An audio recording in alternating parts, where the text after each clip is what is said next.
Now, this isn't any Butler. Oh, no, no. This is Lee Daniels Butler. Wait.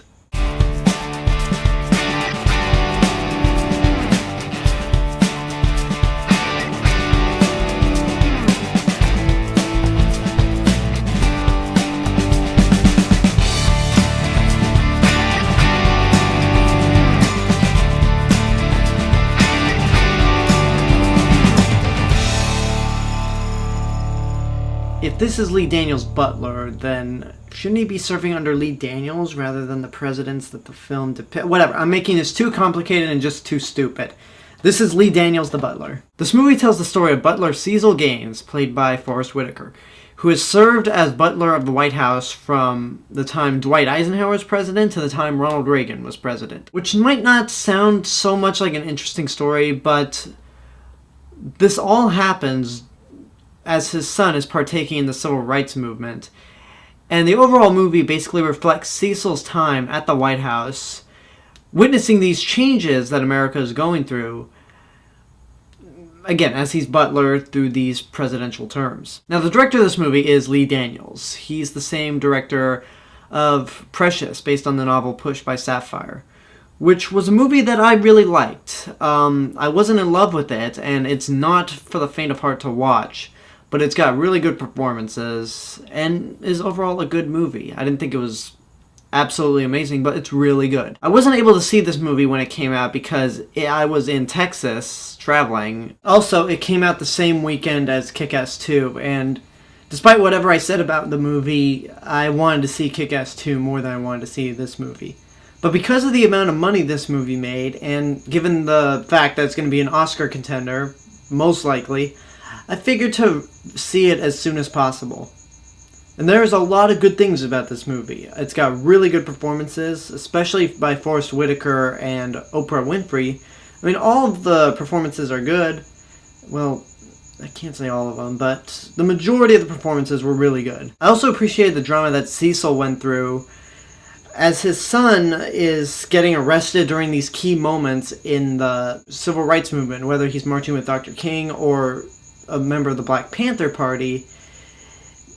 These are important moments between the father and son, to where the father is working as a White House butler while his son is out there getting arrested while trying to make a difference. And that, at its core, is, I think, the heart of the movie, because, and I'm going to be honest with you, the story I don't think is all that inspiring. I mean, it's good and it'll move you, but I just don't see it as all that inspiring. That's just me. Maybe you people out there have a different opinion. And that kind of segues into some problems I have with the movie, and they're more like nitpicks, more or less. They don't ruin the movie at all. While I did say the acting was good all around the board, there was one actor in particular, Alex Pettyfer, at the beginning of the movie, who plays a slave owner, and I thought he was terrible. He is one of those actors that no matter what you put him in, he will always be bad. I mean, I know this is a nitpick because he's in only 2 scenes, and even then, wait a minute, that's Alex Pettyfer. Oh my god, is he terrible. I mean, yeah, that's a nitpick, but yeah, he just can't act in anything. Another issue I had was the very odd casting of John Cusack as Richard Nixon and Alan Rickman as Ronald Reagan.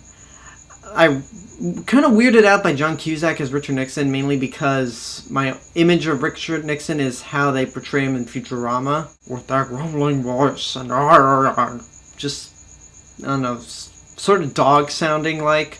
And then for Alan Rickman as Ronald Reagan, all I could see in my mind, I'm sorry, but all I could see in my mind is Professor Snape. We will tear down that wall. Just hearing Professor Snape as Ronald Reagan, one of the presidents of the United States, it's weird. It's not bad. Those casting choices weren't, I didn't think bad. I just thought they were kind of, weird. I don't need to repeat myself, but they're just weird. Now, one last thing that's not a complaint at all, and not a negative, but something funny to just make fun of. Cuba Gooding Jr. is in the movie, who is good, by the way. He plays a butler who's been serving at the White House a little longer than Forrest Whitaker has. But for some reason, no matter how old Forrest Whitaker gets, wrinkles, gray hair, voice, Cuba Gooding Jr. manages to stay the same age.